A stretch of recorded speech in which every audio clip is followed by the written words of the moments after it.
जय हिंद। आज हम अध्ययन करेंगे अपने जियोलॉजी के बारे में, यानी भूगर्भ विज्ञान के बारे में। भूगर्भ विज्ञान के बारे में हम पृथ्वी के अंदर के बारे में अध्ययन करेंगे। जैसे हम पृथ्वी पे अभी खड़े हैं, इसके नीचे घुस के जाएंगे कि इसके नीचे क्या क्या है, कितनी परतें हैं, क्रस्ट क्या होता है, मेंटल क्या होता है, कोर क्या होता है, सियाल क्या होता है, सीमा क्या होता है, निफे क्या होता है, इन सब के बारे में अध्ययन करेंगे।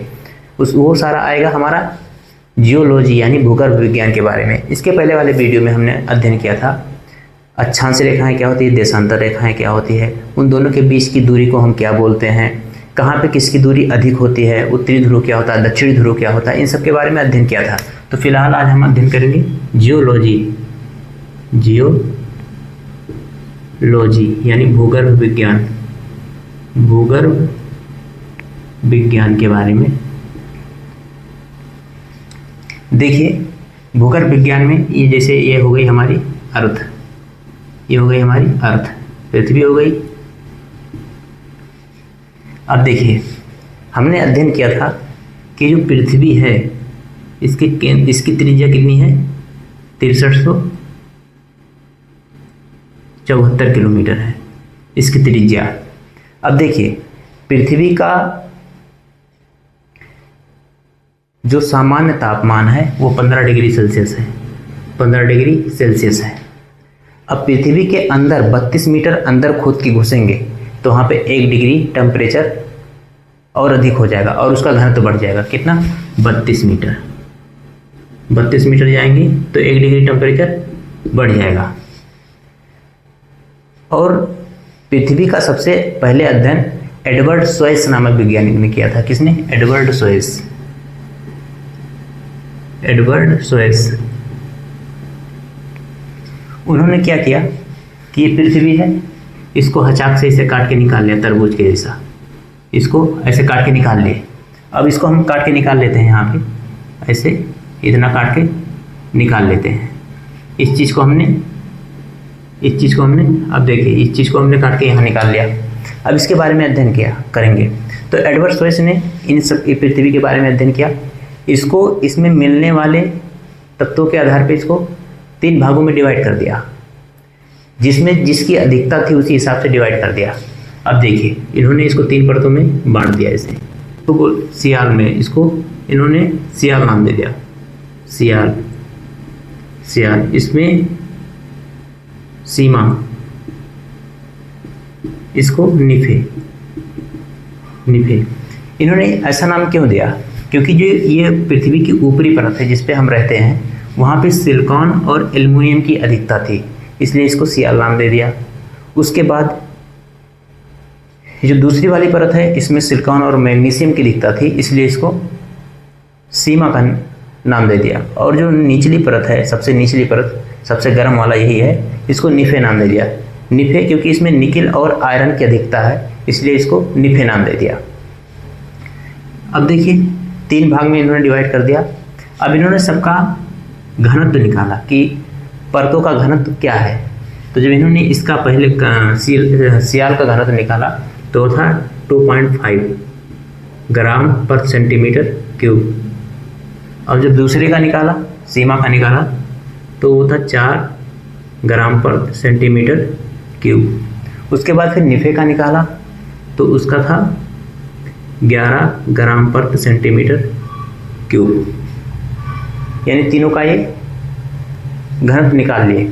अब तीनों को ऐड कर दिए, तीनों का ऐड करेंगे तो आएगा हमारा 17.5 भागा ये 3 परत थी तो इन्होंने 3 से डिवाइड कर दिया, तो आएगा 5.5 ग्राम पर सेंटीमीटर क्यूब, यानी 5.5 ग्राम पर सेंटीमीटर क्यूब आएगा। अब तो इन्होंने बताया पृथ्वी का जो घनत्व होता है वो 5.5 ग्राम पर सेंटीमीटर क्यूब होता है। सेंटीमीटर क्यूब का मतलब क्या है? देखिए कि 1 मीटर कोई गहरा, 1 मीटर चौड़ा और 1 मीटर लंबा। आप कोई डब्बा ले लीजिए, उसमें मिट्टी उठा के फुलफुला इसे भर लीजिए, ऐसे फुलफुला इसमें मिट्टी डाल लीजिए। मिट्टी, जो मिट्टी को आप वजन करोगे तो वो 5.5 ग्राम पर सेंटीमीटर 5.5 ग्राम आएगा, ये इन्होंने बता दिया। उसके बाद में फिर क्या हुआ? ये तो पुराने हो गए थे। अब जो नई अवधारणा आई उस हिसाब से पृथ्वी को कैसे बांटा गया है अब हम इसके बारे में अध्ययन करते हैं। इन्होंने भी वैसे सेम पृथ्वी को काट लिया, ऐसे चाक से काट के निकाल लिया ऐसे, और उसको 3 भागों में डिवाइड कर दिए, 3 भागों में डिवाइड कर दिया। अब इसका नाम सियाल सीमा निफे नहीं रखे, इसका नाम क्रस्ट मेंटल कोर कर दिए। क्या? क्रस्ट मेंटल और कोर, इसका नामकरण इन्होंने ये कर दिया। यहाँ पे 2 वैज्ञानिक आए। सबसे पहले नंबर 1 पे हैं मोहो और नंबर 2 पे गुटेनबर्ग।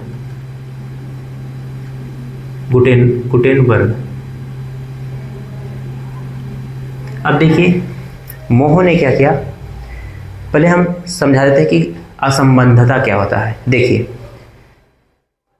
जहाँ क्रस्ट और मेंटल आपस में मिलते हैं, तो जहाँ मिलते हैं तो वहाँ पे दोनों का गुण आपस में पाया जाता है, यानी एक दूसरे परत के अंदर दोनों घुस जाती हैं। जैसे देखिए दोनों परत हो गई, एक परत ये मान लीजिए क्रस्ट है और ये नीचे वाली मेंटल है, तो ये ऐसे नहीं कि ऐसे सटी रहेंगी, क्योंकि जो दोनों पास में है तो इसमें क्या होगी कि ये दोनों आपस में थोड़ा अंदर तक घुस जाएंगे इसे। तो जो यहाँ में दोनों उंगलियाँ घुसी हुई है, यहाँ पे दोनों का गुण पाया जाएगा, उसी गुण को हम बोलेंगे असंबद्धता। कैसे हम शरबत बनाते हैं तो चीनी अलग से और पानी अलग से डालते हैं, तो उसका एक मिक्स भेज बना लेते हैं, उस मिक्स भेज को बोलेंगे असंबद्धता। तब देखिए क्रस्ट और मेंटल को जो अलग करती है, एक लाइन उन्होंने खींच दिया मोहो नामक वैज्ञानिक ने, तो इसको बोलेंगे मोहो असंबद्धता। क्या बोलेंगे? मोहो असंबद्धता।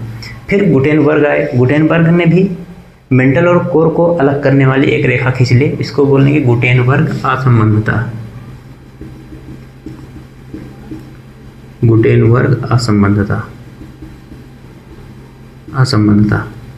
ये हो गया। अब इसके अलावा और वैज्ञानिक आए, वो आए, इसमें भी 3 वैज्ञानिक आए, इसमें आए 3 वैज्ञानिक।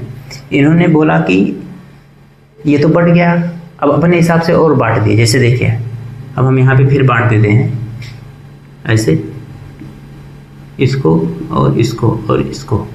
इन्होंने क्रस्ट मेंटल कोर को 2-2 भाग में बांट दिया।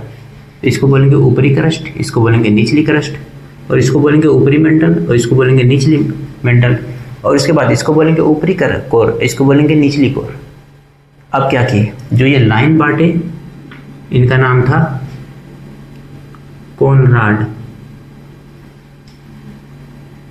क्या नाम था? कोनराड नामक वैज्ञानिक ने इसको ऊपरी क्रस्ट और निचली क्रस्ट को बांट दिया, जिसको बोलते हैं कोनराड। उसके बाद में रैपिटी नामक एक वैज्ञानिक थे, इन्होंने मेंटल को 2 भागों में बांट दिया, जिसको बोलते हैं रैपिटी। उसके बाद कोर को 2 भागों में बांट दिए। कौन थे वो? लेहमैन ने कोर को 2 भागों में बांट दिया और अपने नाम के हिसाब से इसको रख दिए। ठीक। अब जो हमारा ऊपरी क्रस्ट है वो है हमारा अम्लीय है, और जो निचली क्रस्ट है वो है क्षारीय। अब देखिए जो मेंटल है, मेंटल अर्ध तरल अवस्था में है, मेंटल लिभिर कर रहा है, ना ठोस है ना द्रव है, पूरी तरह से वो लिभिर कर रहा है, अर्ध तरल है। और जो कोर है वो हराहे गर्म है, पूरा लिक्विड तरल अवस्था में है, इसका गुरुत्वाकर्षण सबसे अधिक है, इसका घनत्व सबसे अधिक है। उसके बाद मेंटल का घनत्व ज़्यादा है, उसके बाद जो क्रस्ट है उसका घनत्व ज़्यादा है। अब देखिए हम यहाँ पे आपको बना देते हैं दोबारा से। देखिए ये हो गया क्रस्ट, मेंटल, कोर। जो क्रस्ट है उसको बोलते हैं लिथोस्फीयर।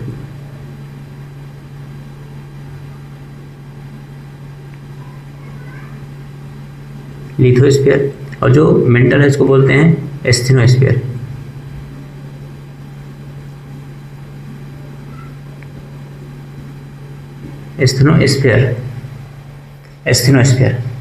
देखिए जो हमारा लिथोस्फीयर है वो एक प्लेट के रूप में है जिस पे हम रह रहे हैं। उसमें 7 बड़ी प्लेटें हैं तथा 20 छोटी प्लेटें हैं, छोटा छोटा टुकड़ा है। कहते हैं हम दूध को जमाते हैं तो दूध के ऊपर जो साढ़ी जम जाता है, मलाई, वो है प्लेट। और जो नीचे एकदम खौल रहा है दूध, वो है हमारा मेंटल।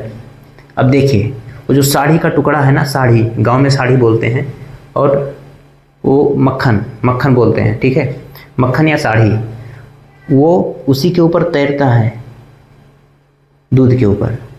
और बाई वो टूट टूट के अलग हो जाए ऐसे छोटा छोटा। जैसे देखिए ये कोई परात है, इसमें दूध है और इस पर साड़ी जमा हुआ है ऐसा। अब इसका टुकड़ा कर दिए ढेर सारा, सात बड़ा और बीच छोटा टुकड़ा कर दिए, और वो इसी पे ऐसे तैरेगा, ऐसे तैरेगा। उसी को बोलते हैं, वो है हमारी जो बड़ी है साइज में, उसको बड़ी प्लेटें बोलेंगे, जो छोटी है उसको छोटी प्लेटें बोलेंगे। तो वही है यहाँ पे छोटी बड़ी प्लेटें, वो है एस्टेनोस्फीयर पे तैर रही है। क्योंकि ये ऐसे एकदम लिबेर अवस्था में है, अर्धतरल अवस्था में है, तो ये क्या करता है, इसी पे हमारी जो प्लेट है, क्रस्ट है, वो इस पे तैर रही है। अब देखिए लिथो एकदम धड़कता हुआ आग है। अब जैसे इसको क्रस्ट में कहीं से थोड़ा सा निकलने का जगह मिलता है, ये हड़ाहें फाड़ के ऊपर आ जाता है, पूरा पृथ्वी को फाड़ के बाहर आ जाएगा और निकलने लगा। यही होता है ज्वालामुखी, यहीं से निकलता है हमारा मैग्मा। थोड़ा सा जगह मिला है, फाड़ के वापस आ जाएगा, बाहर आ जाएगा पूरा, यहीं से भूकंपों का जन्म होता है। तो ये हो गया हमारा। अब देखिए जो क्रस्ट है वो 5 से 100 किलोमीटर मोटी है। कितना? 5 से 100 किलोमीटर, 100 किलोमीटर मोटी है। अब जहाँ पे महाद्वीप और महासागर है, अब देखिए जैसे आप मान लीजिए क्रस्ट है, ऐसे है, ऐसे हम बना देते हैं, ठीक, ऐसे। ये क्रस्ट है, ये मेंटल है, ये कोर है।